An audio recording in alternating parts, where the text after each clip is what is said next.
Shalom, shalom, shalom. Back for part 3 of the 3-part series. All right, that is entitled The Origins of the Catholic Church and Modern Day Christianity. Okay, so now I just to reiterate, all right, to go over what I went over in part 1 and part 2, I connected the dots in part 1 with the Greco-Egyptian false god Serapis Christus, all right, which became Zeus, or which was a merger of Zeus and the Egyptian gods, which then became Jupiter, all right, and then now today, as we know of as quote unquote Jesus Christ, all right. So I connected the dots, showed how the pretty much the ones that were in charge of creating what we know of today as the Roman Catholic Church, they also were believers in the pagan deities of the Greco-Roman pantheons. All right. So I connected the dots, showed that. And now this part 3, going into how this is playing out in America today, all right, is going to be mostly prophecy and scripture based. All right. The evidence has been shown. So now let's jump into my favorite part, which is the scriptures. But before we get started, as always, all right, I have to give all praise, honor, and glory to Yahweh, Bahashem, Yahweh Shai, Bahashem Rakakwadash, all right, and double honors to the head apostles / elder bishops of Great Millstone, who teach and who rule well, and who taught me this truth, all right. So without further ado, we're going to jump right into it. All right, so as I showed before, all right, going back to Daniel chapter 7, all right, Daniel chapter 7, I think I went into it in part 1 about the 4 kingdoms that would rule upon the earth, the third and the fourth, both being empires of Esau, Edom, the so-called white man, the Greeks, and then now the Romans. Here in America, we are in the second leg and the final stronghold and captivity of the Israelites, the final stronghold of Esau before the Lord Yahweh Shai, Hamashiach, who the word Italy calls Jesus Christ, all right, before he comes and brings destruction and delivers his elect for the final time, all right. So, why have these things been allowed to happen? Let's get it. Let's go to the book of Job, chapter 9 and verse 24. All right, because a lot of people, when this information is brought out to them, they cannot fathom that all this deceit and deception has went out on a mass scale. They really cannot fathom it. All right, but it tells you, Job chapter 9 and verse 24. It says, the earth is given into the hands of the wicked, okay? He covereth the faces of the judges thereof. All right, so the earth is given into the hands of the wicked. He covered the faces of the judges thereof. All right, who is the great and mighty judge? Yahweh Shai. All right, they portrayed him to be Serapis Christus, Zeus, Jupiter, Jesus Christ. All right, they changed his name. They changed his image. They changed his characteristics, everything about him. All right, it's a whole different deity, whole different God, all right? Okay, completely different. They changed everything about him. So they covered the faces of the judges thereof. They covered the faces of his chosen people, the Israelites, all right, the elect. If not, where and who is he? So who did these things? All right, I just proved it to you. All right, Esau, Edom, the so-called white man. They painted over the images, all right, and now it's all coming to the light. They're being revealed, all right, as it says that would happen in 2 Thessalonians chapter 2. All right, let's go ahead and get that right quick. 2 Thessalonians chapter 2, and I'm going to start off at verse 3. It says, let no man deceive you by any means, for that day shall not come except there come a falling away first, and that man of sin be revealed, the son of perdition. All right, and what does perdition mean? Going to destruction. Okay. So that man of sin is revealed. He's been here the whole time, all right? But he's been revealed now. We know who he is, all right? Esau, Edom, okay? Who is the so-called white man, all right? Now, I'm going to prove that, okay? Esau, all right, Salakia, the Greeks, as we read in First Maccabees, okay, First Maccabees 1, Second Maccabees 6, we read about how the Greeks persecuted the Israelites, okay? So let's see in the scriptures, going back to the book of Maccabees, who it was that did these things, all right? The Greeks, who are they? Okay, First Maccabees chapter 4, and scrolling all the way down. Okay, First Maccabees chapter 4, and I'm going to start at verse 59. Okay, this is going into the Maccabean revolt. It says, moreover, Judas and his brethren with the whole congregation of Israel ordained that the days of the dedication of the altar should be kept in their season from year to year by the space of 8 days from the 25th day of the month of Caslu with mirth and gladness. At that time also they builded up the Mount Zion with high walls and strong towers round about, lest the Gentiles should come and tread it down as they had done before. All right, who did it before? All right, we read about it. Antiochus Epiphanes. And they set there a garrison to keep it and fortify Bethsura to preserve it, that the people might have a defense against Idumea. Right? So who is Idumea?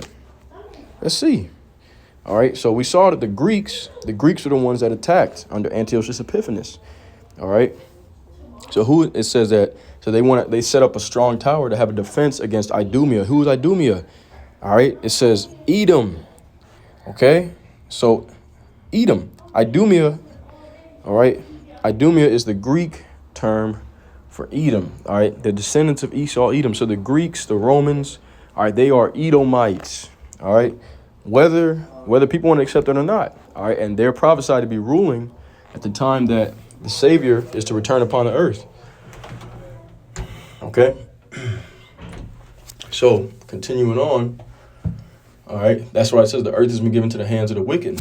This is prophesied in the book of Daniel, chapter 7. Let's go there. All right, Daniel chapter 7, and I'll start at verse 17. It says, these great beasts which are four kings which shall rise out of the earth. But the saints of the Most High shall take the kingdom and possess the kingdom forever, even forever and ever. Who are the saints of the Most High? The Israelites. Let's prove that right quick. All right. Psalms chapter 148. All right. Let's see who the saints are. All right. The saints are not the believers in Jebus. All right. The saints are the Israelites. Psalms 148 and 14. He also exalted the horn of his people, the praise of all his saints, even of the children of Israel, a people near unto him. Praise ye the Lord. All right. These are who his saints are. Okay. So the saints of the kingdom are going to take the kingdom and possess it forever and ever. All right. It says, then I would know the truth of the fourth beast. That's what we're in now, which was diverse from all the others, exceeding dreadful, whose teeth were of iron and his nails of brass, which devoured and brake in pieces and stamped the residue with his feet. And of the 10 horns that were in his head, and of the other which came up, and before whom 3 fell. All right, now, okay, so I'm gonna kind of break that down right quick. Of the 10 horns which were in his head, and of the other which came up, and before whom 3 fell, even that horn which had eyes, all right, and a mouth that spake very great things, whose look was more stout than his fellows. All right, that one horn, all right, that subdued the 3 horns, which we're going to read about down here. I'll break it down a little bit farther down. It says, verse 21, I beheld, and the same horn made war with the saints and prevailed against them. Who are the saints? The Israelites. Until the Ancient of Days came, and judgment was given to the saints of the Most High. And the time came that the saints possessed the kingdom. Thus he said, the fourth beast shall be the fourth kingdom upon the earth, which shall be diverse from all the kingdoms, and shall devour the whole earth, and shall tread it down, and break it in pieces. And the 10 horns out of this kingdom are 10 kings that shall arise, and another shall arise after them. All right, and he shall be diverse from the first, and he shall subdue 3 kings. Okay, so you had the 10 horns, the 10 kings of this beast system. All right, which is once again, as I said, the European power structure. And I'm gonna show a diagram after this. After I break it down, but the European power structure is the beast system. All right, and the one horn that came up, the one king that subdued 3 kings, is talking about America. All right, the 3 kings that it subdued was the British, the French, and the Spanish. Okay, because remember when this land was first quote unquote discovered, which of course the northern kingdom of the Israelites was already here, but when Christopher Colombo came, all right. And this land was parted between, once again, the British, the French, all right, and the Spaniards. Okay, so America subdued all three and became its own nation. Okay, it says, and also that part where it says that he overcame the saints. All right, he spoke great words against the saints and overcame them. Okay, that's talking about how he had us into captivity. We're still in captivity to this day. All right, but let's continue on. It says, and he shall speak, verse 25, Daniel 7:25, and he shall speak great words against the Most High, and shall wear out the saints of the Most High, and think to change times and laws, and they shall be given into his hand until a time and times and the dividing of time. All right, so that's exactly what he did. Okay, he thought to change times and laws. Okay, once again, that's the reason why, as I said earlier, in this society, it's considered wicked for a man to have two wives. You'll get locked up for doing that. But then two men can be together, right? And one of those, a man having multiple wives is lawful in the eyes of the Lord. But then two men is punishable by death in the eyes of the Lord. But see, but Esau creates a false sense of freedom for them to do that. He set up a society where wickedness can thrive. All right, and not only that, but be rewarded. If you say anything against the alphabet community, all right, then you're gonna be, you'll be outcasted, you'll be ridiculed, criticized, what they call canceled. All right, that's because Esau has successfully put out a wicked vibration over the whole earth, has the whole earth in confusion. All right, but now it says in that verse 25, all right, it said that he shall think to change times and laws. All right, and he's going to speak great words against the Most High and blasphemies. All right, so that goes into how he set up the image of Caesar Bourgeois, which is just an extension of Serapis Christus and Zeus. All right, from part 1 and 2. All right, and Jupiter. Okay, and because it tells you, all right, that as a matter of fact, I said I would go to that. I said I would go to that picture of the here it is. All right, this is the beast, the 7 heads and 10 horns. Okay. All right, the 7 heads represent the 7 governmental kingdoms of Esau, and it lists them off. Let's see. Okay, I'll list them off here, right in the middle. Germania Major, the Romans, the French, the Spanish, Germania Minor, and the British and the Greeks. All right, and then you the other 10 horns. All right, the EU. Okay, it says the Belgium, Denmark, France, Italy, Luxembourg, Netherlands, Greece, Spain and Portugal, England and Ireland, which is the UK, and Western Germany. All right, this is the EU. All right, that was established in 1958. So this is the beast with 7 heads and 10 horns. All right, now get out of that and go back to what I was going to, Daniel chapter 7. Okay, I was talking about how the beast spoke great blasphemies against the Most High. All right, as a matter of fact, okay, we'll go. Let's see, Revelation 13th chapter goes into it. Okay, Revelation chapter 13, and let's see, verse 1. And I stood upon the sand of the sea and saw a beast rise up out of the sea, having 7 heads, and the sea represents the sea of people, having 7 heads and 10 horns, and upon his horns 10 crowns, and upon his heads the name of blasphemy. It's lies. Okay, it says, and the beast which I saw was like unto a leopard, and his feet were as the feet of a bear, and his mouth as the mouth of a lion, and the dragon gave him his power, and his seat and great authority. Now, what is the dragon? The dragon is the Roman Empire. I'm going to prove that. Okay. Verse 3, it says, and I saw one of the heads as it were wounded to death. All right. And his deadly wound was healed, and all the world wondered after the beast. All right. So what is this talking about? Okay. It says that one of his heads were wounded to death. All right. And what was that? That's when the Western Roman Empire fell. All right. The European power structure.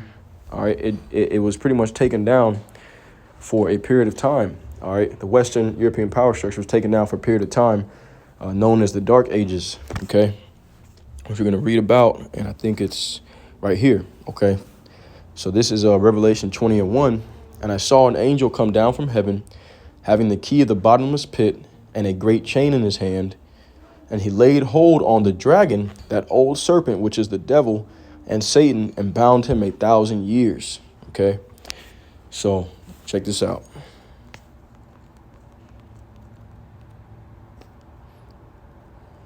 Okay, it's known as the Dark Ages. All right, see, it says the Dark Ages in Europe occurred between 500 CE, all right, and 1000 CE, or 500 to 1500 AD. You see that? 500 to 1500 AD. All right, that's 1,000 years. You see? So that's that 1,000-year period. The dragon, all right, the devil, Satan, was cast down for 1,000 years. He was bound for 1,000 years and cast into the bottomless pit. All right, and I'm not going to go too deep into it. It's a lesson for another time, but that pit was pretty much being taken down and put into captivity in Europe, all right, because that's when Jake was ruling for a period of time, all right, during what's known as the Dark Ages. That's why they don't talk about it. They don't really have pictures and history and that stuff from that time period, all right, because it's a shameful time for them. It says, and cast him into the bottomless pit and shut him up and set a seal upon him that he should deceive the nations no more. All right, and that's when the Israelites rose up for that 1,000-year period. Till the 1,000 years should be fulfilled, and after that he must be loosed a little season. Okay, so once again, from about 500 AD to 1500 AD, all right, the dragon, the beast, okay, well, the dragon and the beast are different, but the dragon was taken out of power, all right. That old serpent, Satan, okay, which is the Roman Empire, was taken out of power. All right, the devil, the adversary. Now, let's prove, actually, you know what? Let's see. What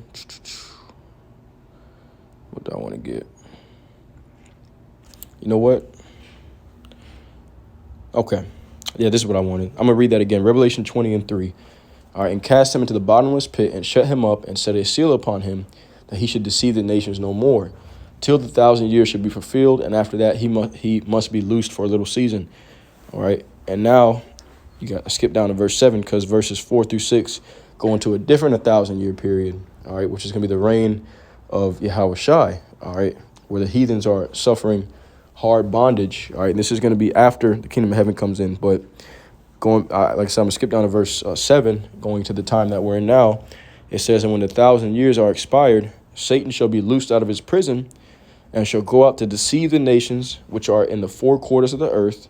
All right. And how has he done that? Through the false ideologies. The wine of Babylon has made the nations drunk. Okay. It says, which are in the four quarters of the earth, Gog and Magog, all right, which is Russia, to gather them together to battle, the number of whom is as the sand of the sea. All right. So there you go. And then it goes into, I could keep reading. It says, and they went up on the breadth of the earth and compassed the camp of the saints about and the beloved city. And fire came down from Yahweh out of heaven and devoured them. And the devil that deceived them was cast into the lake of fire and brimstone, where the beast and the false prophet, where the beast and the false prophet are, and shall be tormented day and night forever and ever. All right, so that's talking about during the time when the nuclear missiles hit. All right, the beast system is going to be utterly destroyed, and his false prophet, all right, which is the Roman Catholic Church, okay, and all the idols of Egypt are going to be destroyed at the coming of the Lord, all right, which is going to be simultaneous with the destruction of Babylon, okay. And like I said, that's a whole different video topic. But I'm just briefly going over it. All right. And now I'm going to prove who the dragon is. OK, so I'll go to Revelation chapter 12. All right. Revelation chapter 12 and verse. Let's see. OK, verse 1. And there appeared a great wonder in heaven, a woman clothed with the sun and the moon under her feet, and upon her head a crown of 12 stars. All right. This woman is the daughter of Zion. The 12 stars represent the 12 tribes of Israel. All right, and she began, she being with child cried, travailing in birth, and pain to be delivered. And there appeared another wonder in heaven, and behold, a great red dragon, having 7 heads and 10 horns, and 7 crowns upon his heads. All right, this is the same fourth beast that we read about in Daniel 7. It's not talking about an angel. People think that it's talking about a spiritual demon, Satan, which Esau, he does get his power All right, from the spiritual demon Satan and from all his witchcraft and all that, but that's not what this is talking about. All right. And see, this is the part where Christians get confused. It says, and his tail drew the third part of the stars of heaven and did cast them to the earth. And the dragon stood before the woman, which was ready to be delivered for to devour her child as soon as it was born. All right. Now they see that and they say, oh, see, the dragon got cast to the earth. All right. They don't understand that it's not talking about an actual dragon. All right. It's talking about the Roman Empire. All right. The devil. And that word devil means adversary. All right. When it says his angels, okay, that word angel can go into messenger. All right. Now, let me see. Oh, continuing on. You know, I'm thinking of a whole different prophecy. Salakia. But anyways, continuing on. So it says, verse 5. And she brought forth a man-child who was to rule all the nations with a rod of iron, and her child was caught up unto the Most High and to his throne. All right. And the woman fled into the wilderness where she hath a place prepared of Yahweh, that they should feed her there 1,260 days. All right. But the main part I want to get is that verse 4. All right. How the dragon, the dragon stood before the woman, which was ready to be delivered to devour her child as soon as it was born. All right. So it's not an actual dragon. Let's see exactly what that's talking about. All right, this is the dragon. All right, this is the dragon that gives the beast its power. This is Matthew chapter 2. All right, Matthew chapter 2, and let's see, going down to all right, Matthew chapter 2 and going down. This is to the birth of Yahushua. All right, Matthew chapter 2 and verse 11. And when they were coming to his house, they saw the young child with Mary his mother, and fell down and worshipped him. When they had opened their treasures, they presented unto him gifts, gold, and frankincense and myrrh. And being warned of Yahweh in a dream that they should not return to Herod, who was Herod. Herod was a Roman king that was over Judea at the time, and he was an Edomite. It says they departed into their own country another way. And when they were departed, behold, the angel of the Lord appeared to Joseph in a dream, saying, Arise, and take the young child and his mother, and flee into Egypt, and be there thou until I bring thee word. So hang out in Egypt until I tell you it's okay to come back. For Herod will seek the young child to destroy him. See that?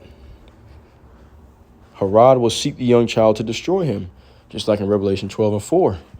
And his tail drew the third part of the stars of heaven, and did cast them to earth.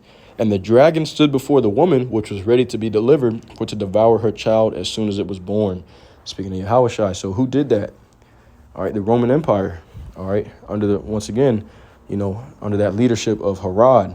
Okay. You know, he was the ruler. He was ruling over Judea at the time, under the Roman Empire. So, anyways, this continuing on. Let's go to Revelation 13. All right. And I'm going to get verses 4 through 8. So we know who the dragon is. The dragon is the Roman Empire. And the beast, okay, the beast is what is given power by the Roman Empire, because the beast is the European power structure, but it goes all the way back to the Romans and the Greeks, okay? The ancient Romans is what set them up into power and gave them the influence that they have today. All right, so continuing on, Revelation 13 and 4. And they worshipped the dragon, which gave power unto the beast. And they worshipped the beast, saying, Who is like unto the beast? Who is able to make war with him? And there was given unto him a mouth, speaking great things and blasphemies, and power was given unto him to continue 42 months. And he opened his mouth in blasphemy against Yahweh, to blaspheme his name and his tabernacle, which is the Israelites, and them that dwell in heaven. All right, the angels, Yahushua. So he was given a mouth to speak great things and blasphemies. All right, remember we just read that the dragon, all right, we just read that the dragon was loosed from his prison to go out and deceive the nations for a short period of time. All right, Revelation 20 and 7. And when 1,000 years are expired, Satan shall be loosed out of his prison, all right, and shall go out to deceive the nations which are in the four corners of the earth. All right, so that was during he was loosed in his prison during the time of the Dark Ages, okay, 500 AD to 1500 AD, all right? And then what happened after that? Okay? What happened after the Dark Ages? The Renaissance age. All right, the 15th and 16th century, the Renaissance age. Now look at the images that come from it. See this? Right? That's a famous painting. Okay, Renaissance. All right, and let's get the etymology on that word. All right, it means rebirth. Okay. It says back again, birth. All right. It means rebirth, revival, or new beginning. This was when Satan, all right, the great dragon, the Roman Empire. Okay, because you go into that word. Matter of fact, let's just get that right quick. Let's go to the blue letter. All right. You get that word, devil, Satan.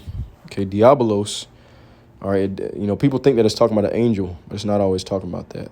All right, it can be referencing the spiritual demon Satan, but let me see. Find the word devil. Salakia, bear with me. Where is it at?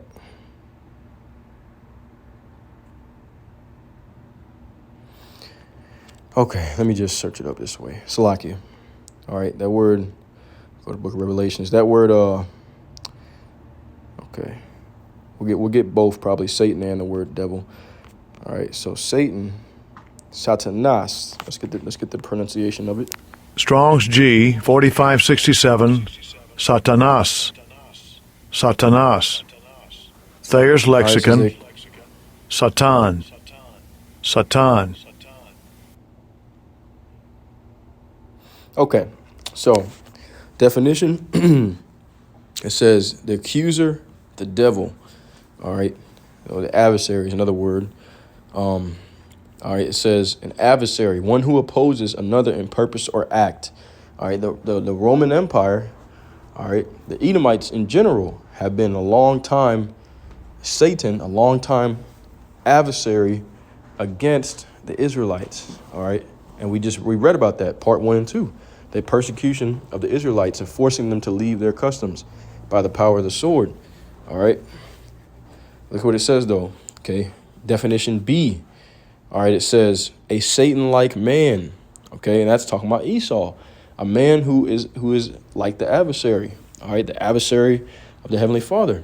What did we just read? All right, he was given power, all right, to speak great things and blasphemies. All right, and verse 6, Revelation 13 and 6, and he opened his mouth in blasphemy against Yahweh, to blaspheme his name and his tabernacle, all right, and his and his tabernacle and them that dwell on the earth. Okay, it says, and it was given unto him to make war with the saints and to overcome them. All right, we're here in captivity now. And power was given him over all kindreds, all right, and tongues and nations. Okay, you see, it says, and all that dwell upon the earth shall worship him, whose names are not written in the book of the life of the Lamb, slain from the foundation of the world. Okay, so everybody who's not written in the book of life is going to follow behind the beast. You see? And that's exactly what we see. Now, going back to that Renaissance period, right? The rebirth, that came directly after the Dark Ages. All right. Now, this is where we get the image of Caesar, of the modern day image of who you know as Jesus. All right. It's a man named Caesar Borgia. All right. Caesar Borgia, all right, died in 1507. Okay. And it pretty much tells you, let's see. The Pope, all right, made Caesar Borgia the image of JC. Let's get that right quick.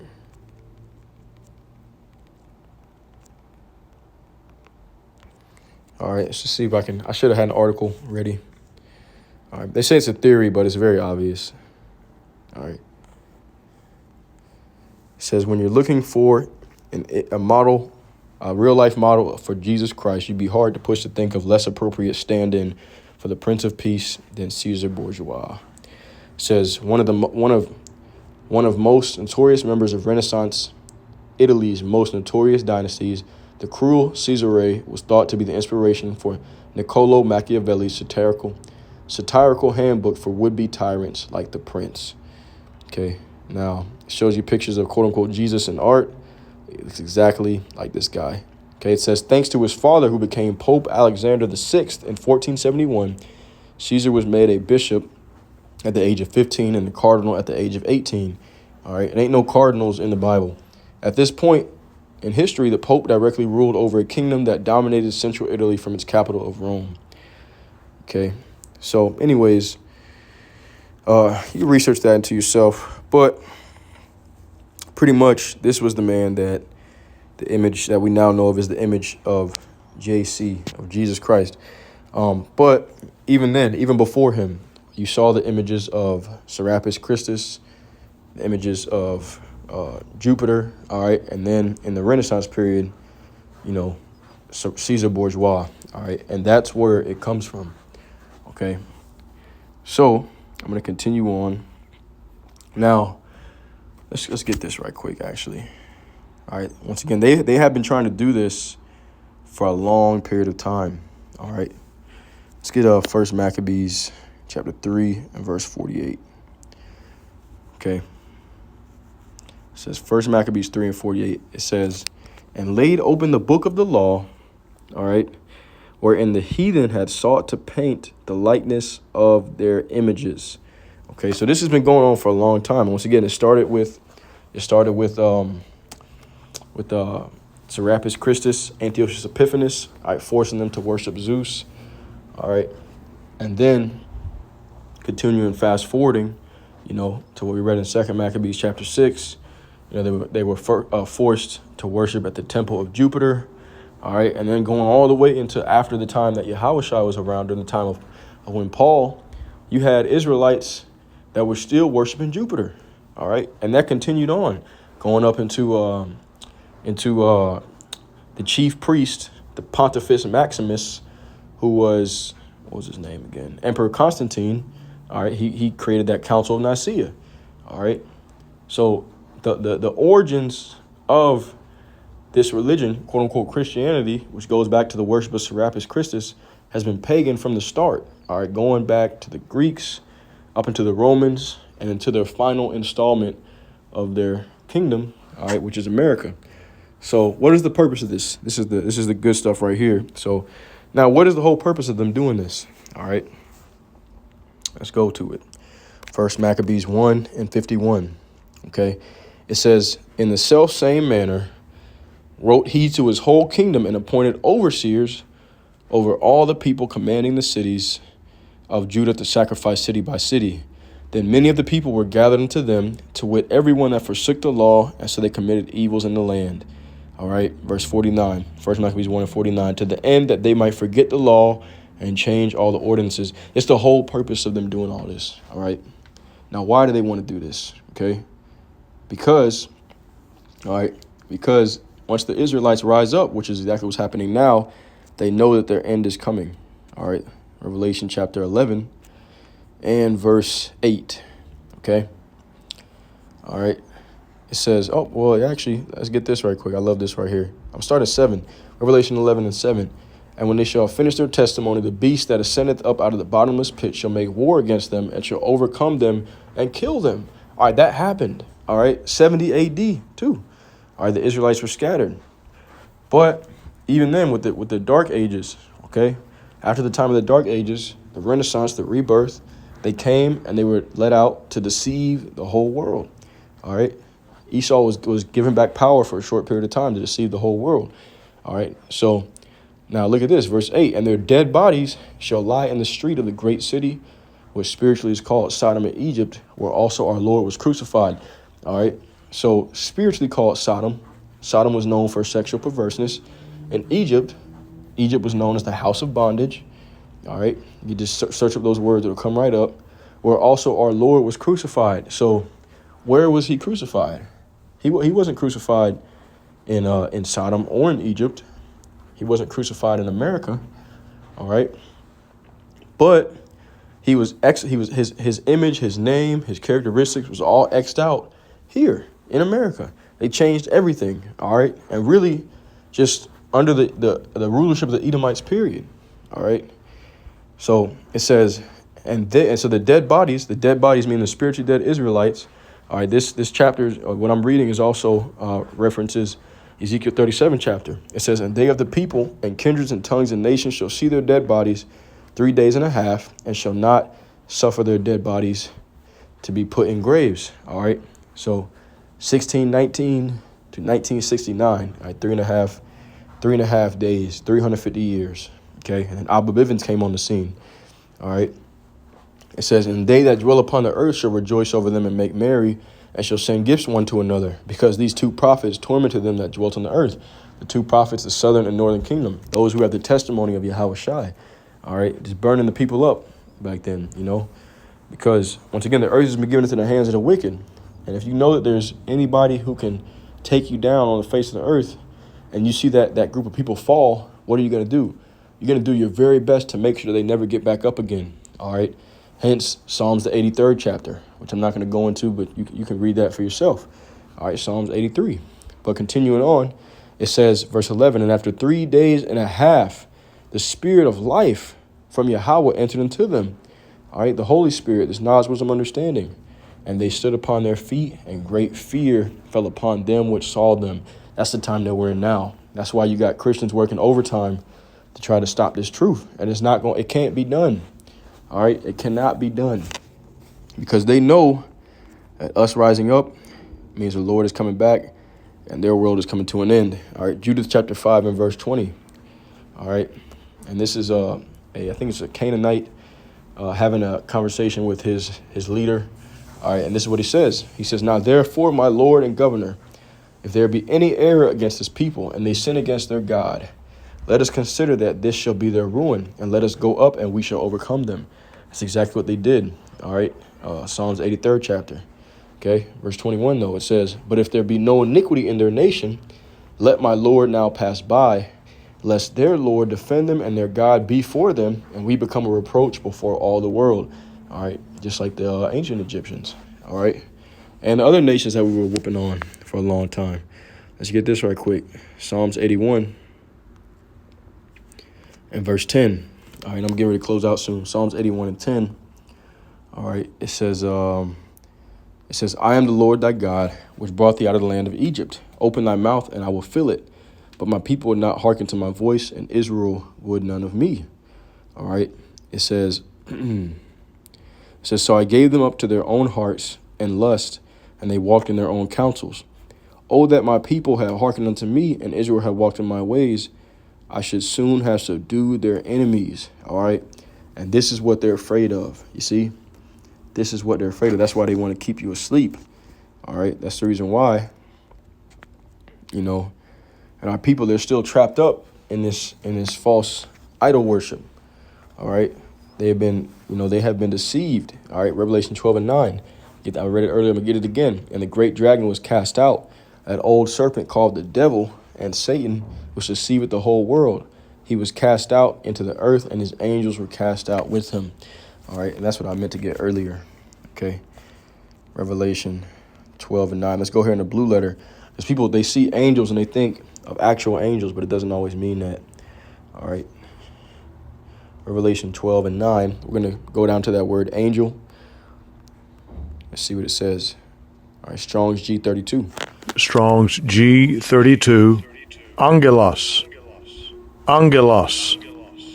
All right. And it says especially a messenger, especially an angel, quote unquote, by implication, a pastor or a messenger. All right. So the beast and his false pastors, all right, which are the overseers that he set up in these Christian churches, okay, which we read about in First Maccabees.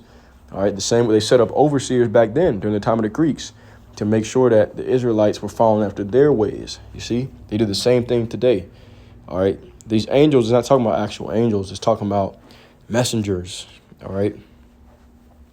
But they were sent forth, Salaki. They were sent forth, all right, to deceive the whole earth. And that's exactly what they did.